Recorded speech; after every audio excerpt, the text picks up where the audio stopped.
softly spoken, with no strings tying you to me. I'm happy in your company with no emotion, cause my love deserves to be free. Jadi perkenalkan, saya Tasya.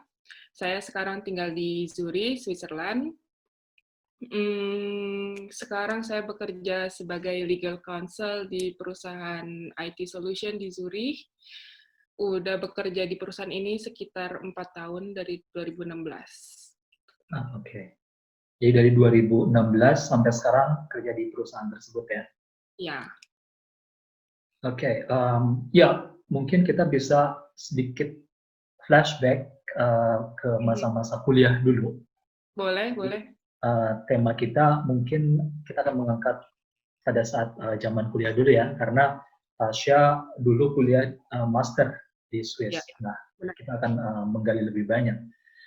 Dulu bagaimana awal bisa kepikiran atau ada ide untuk kuliah di Swiss sambil master? Bisa diceritakan? Jadi pada awalnya seperti anak-anak mahasiswa S1 pada umumnya, ada rencana pasti mereka semua untuk sekolah S2 di luar negeri.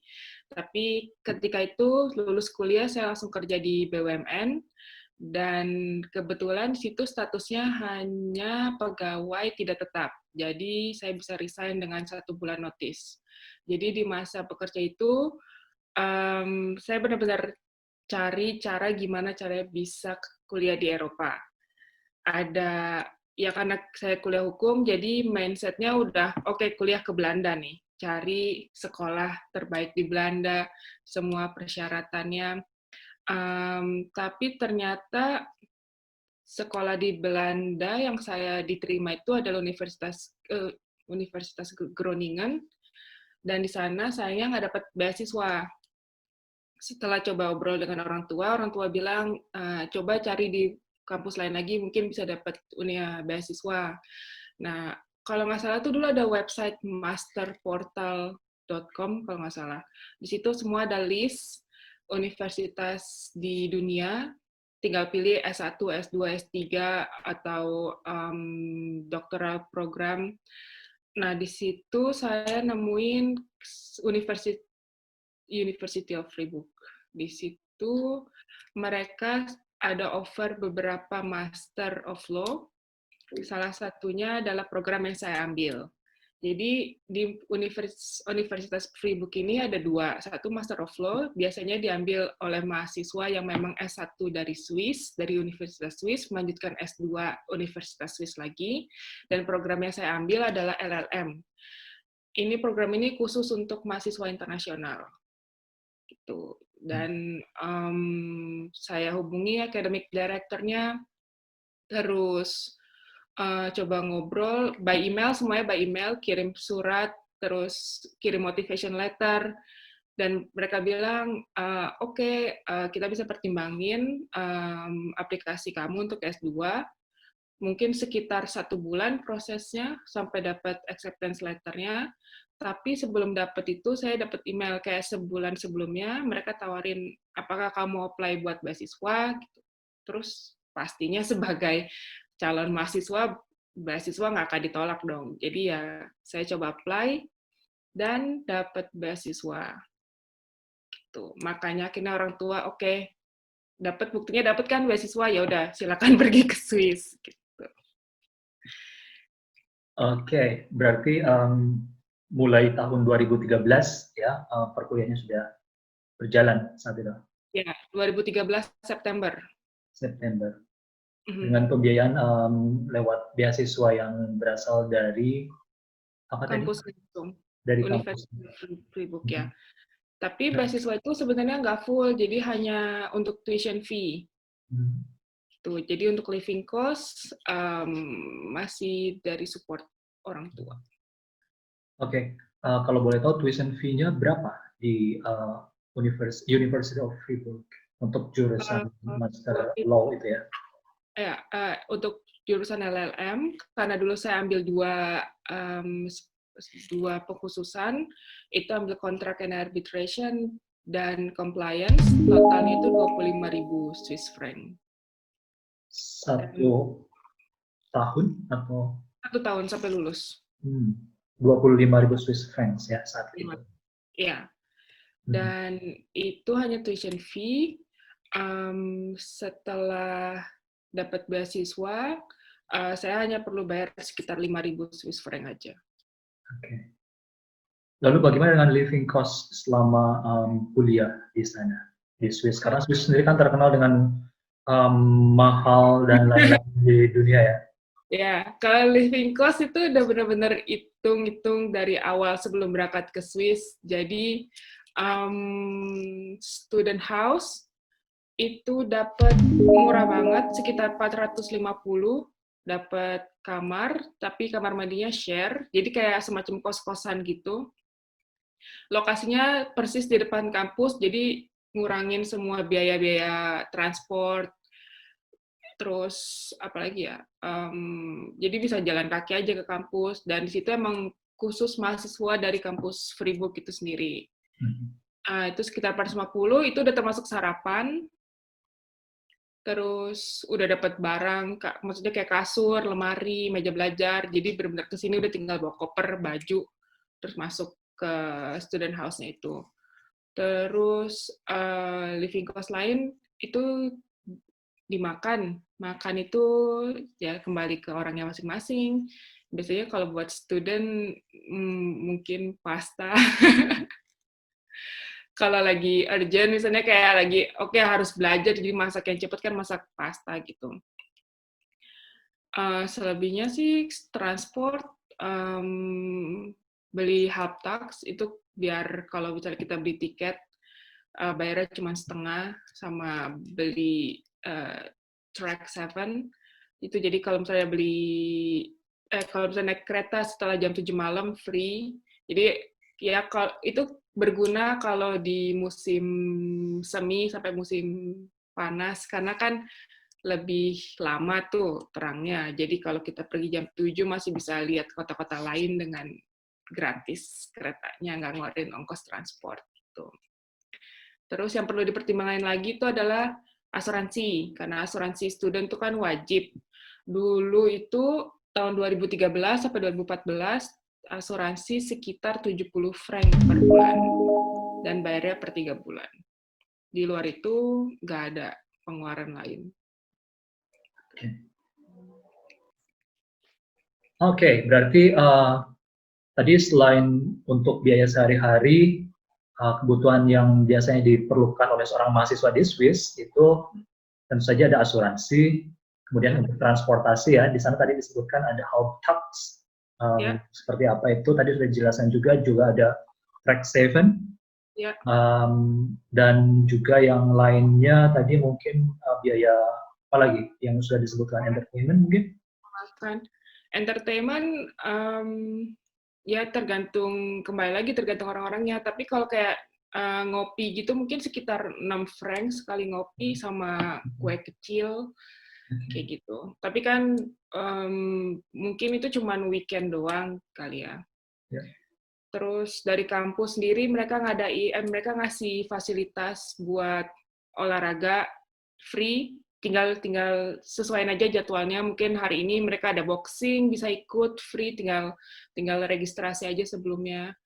Atau bahkan ada beberapa murid yang ikut ski course buat 2 atau 3 hari gitu, dan itu free, tapi mungkin itu benar-benar dibatasin gitu. Oke. Ya, jadi ada berbagai keuntungan sebetulnya ya kalau sebagai scholarship holder di sana ya. Jadi kita juga diperkenalkan dengan berbagai objek pariwisata Swiss yang memang sudah internasional ya, mendunia. Terkenal salah satunya misalnya untuk olahraga ski, karena untuk mahasiswa yang barangkali dengan biaya sendiri itu juga tidak murah untuk bisa pergi ke sana. Benar. Apalagi buat sewa peralatannya aja buat sehari udah lumayan.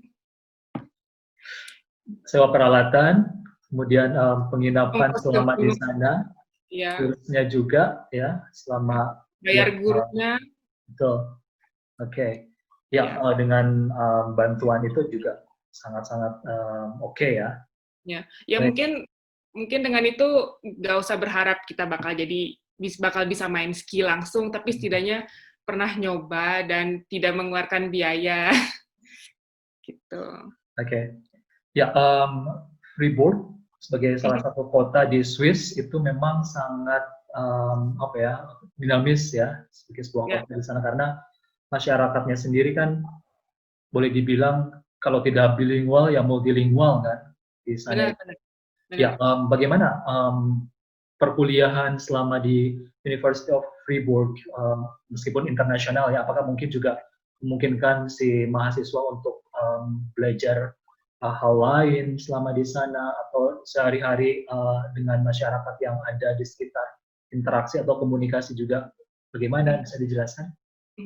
Jadi Fribourg itu kan bilingual, mereka Jerman sama Prancis bahasanya. Terus untuk kampus sendiri mereka bilingual. Untuk maksudnya kampus University of Fribourg secara keseluruhan mereka itu bilingual. Jadi kalau ambil kuliah di situ jurusan apapun ada pilihannya mau ambil bahasa Prancis atau bahasa Jerman. Ya misalnya untuk Fakultas Hukum sendiri ada pilihannya dari awal, kamu mau ngambil bahasa Jerman atau bahasa Prancis. Untuk S1 atau S2 itu sama. Tapi untuk program yang aku ambil kan, seperti aku bilang di awal, itu programnya untuk internasional. Jadi semua student yang ada di kelasku ini, mereka bisa dibilang hanya 10% punya pengetahuan bahasa Jerman atau bahasa Prancis. Selebihnya hanya berbicara bahasa Inggris. Begitu juga dosennya, mereka mengajar dalam bahasa Inggris. Terus apalagi pernah kita sekali digabung sama student dari Swiss langsung, dan mereka karena ikut kelas kita, mereka yang harus adaptasi ke bahasa Inggris, bukan kita yang harus ke bahasa Jerman atau bahasa Prancis.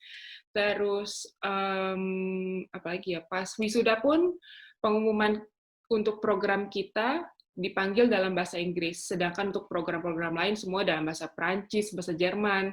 Ya mungkin ada agak dibedain, tapi di satu sisi menguntungkan untuk student internasional itu. Oke, berarti mahasiswa di jurusan internasional itu tentu saja dari berbagai negara ya? Ya, dari berbagai negara. Rata-rata dari mana saja mereka? Masih banyak kan dari Eropa Timur. Waktu itu di kelasku ada Romania, ada sekitar 3 orang. Itu mereka paling banyak. Terus ada dari Amerika Latin, dari Inggris ada 2. Terus Itali, dari Turki ada beberapa, Turki kalau nggak salah kita ada 2 atau 3, aku lupa. Terus dari Asia, aku dari Indonesia, dan 1 dari India. Gitu.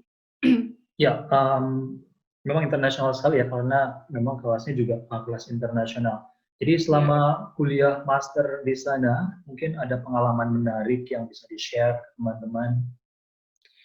Ada pengalaman masih terkait dengan bahasa, karena pas mau berangkat ke Fribourg, aku pikir, oh kan bilingual nih, terus mikirnya orang-orang di sana bisa bahasa Perancis dan Jerman. Pasti mereka bisa bahasa Perancis dan Jerman. Jadi dari Indonesia, sedikit persiapan bahasa Jerman. Untuk jaga-jaga, istilahnya kalau mau ke supermarket atau mau beli sesuatu, setidaknya bisa ngomong gitu. Ternyata, di Fribourg itu sendiri, di kota Fribourg di mana kampus itu berada, majority orang-orang ngomongnya bahasa Prancis. Jadi pas saya coba ngomong pakai bahasa Jerman, mereka agak bingung, harus jawab bahasa Jerman, tapi mungkin mereka juga nggak bisa, tapi akhirnya ya menggunakan bahasa tubuh. Tapi untuk Fribourg itu sendiri kan besar, tapi kota Fribourg-nya sendiri di mana kampusnya berada itu majority memang Prancis bahasanya. Tapi kalau kita ke kota lain kayak Dudingan itu masih di Fribourg juga, dan mereka semua ngomong bahasa Jerman. Dan ternyata ada misinformasi di situ, ternyata seharusnya belajar bahasa Prancis waktu di sekolah di sana. Gitu. Tapi kampus sendiri ngasih kok kursus bahasa Jerman atau bahasa Prancis dari kampus. Aku lupa ya biayanya berapa, tapi benar-benar terjangkau dan waktunya disesuaikan sama jadwal kuliah mahasiswanya gitu. Jadi nggak akan ganggu. Ya, jadi untuk penyesuaian dengan masyarakat di sekitar, misalnya untuk kebutuhan belanja dan lain-lain ya, kita juga bisa belajar bahasa Prancis sebelum pergi Iya, ke Fribourg ya, diusahakan karena ternyata memang di sana yang lebih dominannya bahasa Prancis, orang menggunakan bahasa benar, Prancis. benar. Oke, tapi itu bukan menjadi kendala kan? Atau mungkin ada kendala selama perkuliahan di Swiss saat itu? Kalau kendala dalam terkait bahasa sih nggak ada sama sekali ya. Karena tinggal di student house, terus rata-rata teman-teman juga dari negara-negara lain. Jadi setiap kita ada acara malam, misalnya kayak bikin fondue night atau raclette night, kita semua ngobrol pakai bahasa Inggris gitu. Mungkin memang ada beberapa kelompok yang mereka sudah terbiasa ngomong bahasa Perancis dan ya kita nggak bisa gabung ke mereka kecuali mereka mau switch ke bahasa Inggris gitu. Tapi dalam hal bahasa untuk kehidupan di kampus sendiri nggak ada masalah. Oke, kemudian kalau dari kontennya sendiri, dulu kan bachelor atau S1 kan di Indonesia ya, Ya, kemudian pada saat ke Swiss, tiba-tiba misalnya dengan materi perkuliahan yang sedikit berbeda atau bagaimana waktu itu? ya. Ya, jadi jujur aja selama sekolah di Indonesia itu sama sekali nggak pernah sekolah dalam bahasa Inggris. Semua dalam bahasa Indonesia. Bahasa Inggris yang aku punya itu ya dari les-les tambahan, terus persiapan sebelum berangkat ke Swiss, karena tahu kalau kuliahnya akan bahasa Inggris. Dan hari pertama kuliah di Swiss dapat dosen orang Inggris dengan logat British yang sangat kental. Akhirnya pas itu aku coba bawa recorder dan coba record apa yang dia omongin buat dengerin ulang di kamar. Ternyata masih bener-bener gak masuk gitu. Ini orang ngomong apa sebenarnya? Akhirnya ya kita share sama teman-teman yang lain karena kan maksudnya di kelas ini saling pengertian gitu. Inggris bukan mother tongue kita.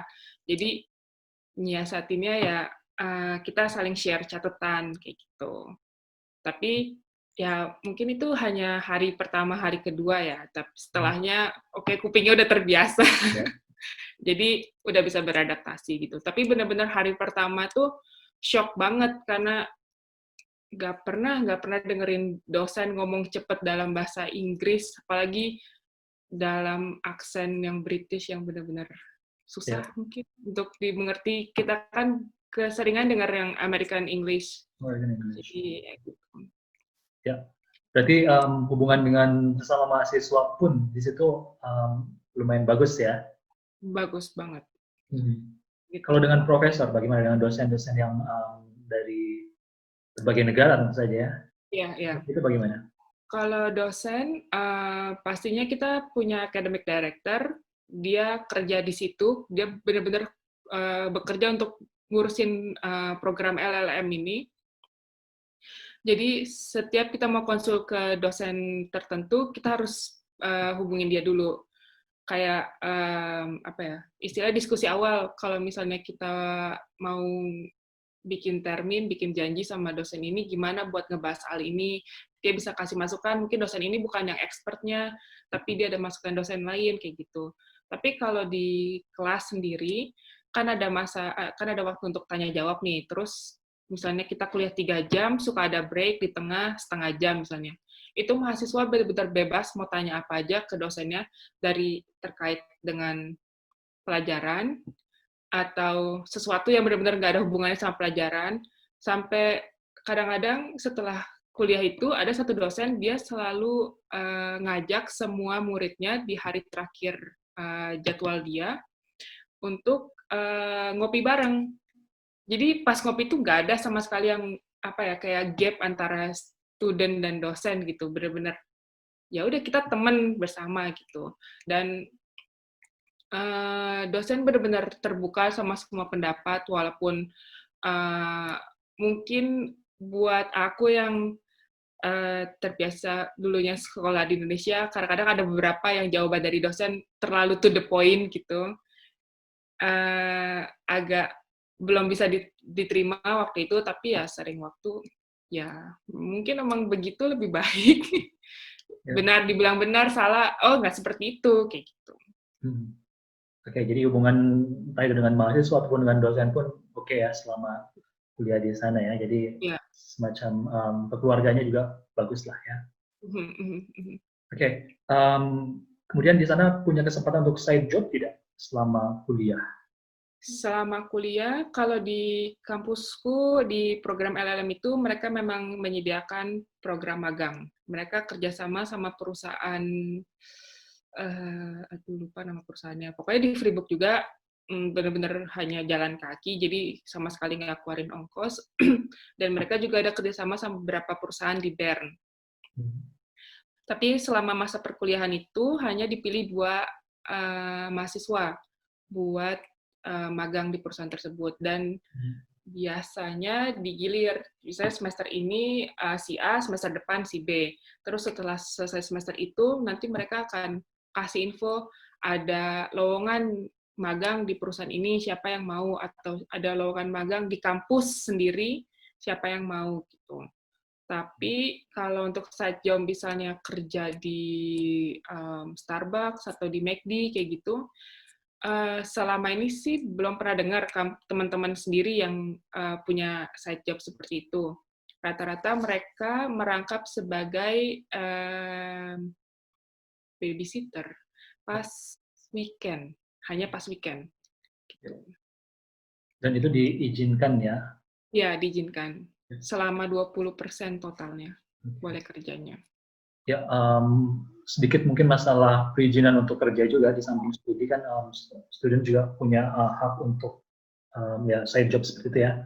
Berarti waktu pengurusan visa pun sebelumnya tadi tanpa ada masalah karena memang ada pendanaan lewat beasiswa juga ya. Ya, benar. Jadi relatif oke saat itu. Dimudahkan lah ya. Ya. Terus perlu ini balik lagi ke awal nih tentang visa. Pas mau apply visa student harus sediakan CV dalam bahasa Prancis atau Jerman. Mereka nggak terima dalam bahasa Inggris. Oh, ya. Jadi CV-nya kita bikin, terus mungkin di Indonesia pakai ke penerjemah tersumpah, terus baru disubmit ke Embassy Swiss di Jakarta gitu. Okay. Jadi harus buat dalam bahasa Prancis atau bahasa Jerman yang ditranslate ya di penerjemah tersumpah. Ya, benar. Oke. Selainnya syarat-syarat visa untuk studi sama saja ada di website. Oke, Terus tidak harus menunjukkan deposit juga ya. Deposit waktu itu enggak sih, nggak diminta. Ya. Karena student kan, cuman pas ditanya siapa yang sponsor, nanti pas bayar living cost-nya, terus bilang orang tua, ya orang tua diminta pernyataan aja atau cuma dilihat rekening korannya kayak gimana gitu, tapi nggak harus sediakan uang sekian banyak gitu. Seperti blog account kalau mahasiswa di Jerman seperti ya? Oh, enggak ada. Okay. Ya. Terakhir, mungkin bisa ngasih saran buat teman-teman lain yang berminat untuk kuliah di Swiss. Pertama, pasti tentuin dulu jurusannya mau apa, karena di sini jurusannya banyak banget. Terus, kalau udah ketemu jurusannya, pastiin jurusan itu ada dalam bahasa Inggris, kalau misalnya nggak punya kemampuan bahasa Jerman atau Prancis. Tapi kalau punya, pastiin kalian punya sertifikat minimal B2 buat sekolah di Universitas Swiss dalam bahasa Jerman atau Prancis. Kalau untuk IELTS yang bahasa Inggris rata-rata 6,5 seperti biasa, seperti kampus-kampus lainnya. Terus ya harus open minded di sini, walaupun link atau kenalan sebelum pergi ke sana biar bisa share dengan orang. Kalau link ke sini, kalau dari Indonesia pastinya langsung hubungin PPI di sini aja. Mereka benar-benar terbuka buat bantuin student yang baru ke sini. Saya pun waktu ke sini dibantu sama ketua PPI-nya, dia ngasih tahu seperti apa kehidupan di Swiss. Jadi bisa langsung hubungin PPI Swiss dan Liechtenstein aja gitu. Kalau student house, kalau tempat tinggal, biasanya setiap kampus sudah nyediain gitu. ada penawaran biasanya dari kampus ya. Iya, iya, Nah, mau digunakan atau tidak, tapi mereka biasanya memberikan link untuk student house. benar-benar gitu. Oke, Tasya, terima kasih banyak untuk informasinya yang sangat detail tentang kuliah di Swiss. Ya, Sama-sama. Semoga makin banyak pelajar dari Indonesia yang bisa sekolah di sini.